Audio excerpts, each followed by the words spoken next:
நான் அப்படியே ஷாக் ஆயிட்டேன். காசு இல்லப்பா, காசு. என்ன ஏன்டா இம்புட்டு அழகா படைச்ச ஆண்டவா?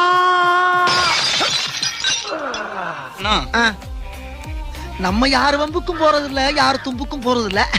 நம்ம உண்டு, நம்ம சோழி உண்டுன்னு போயிடுறது. எஸ். இல்ல, கையில செயின் வச்சிருந்தேன். ஆஹா. அத பாத்தீங்களா? கையில செயின் வச்சிருந்தேன், பாத்தீங்களாவா? What nonsense you are talking about?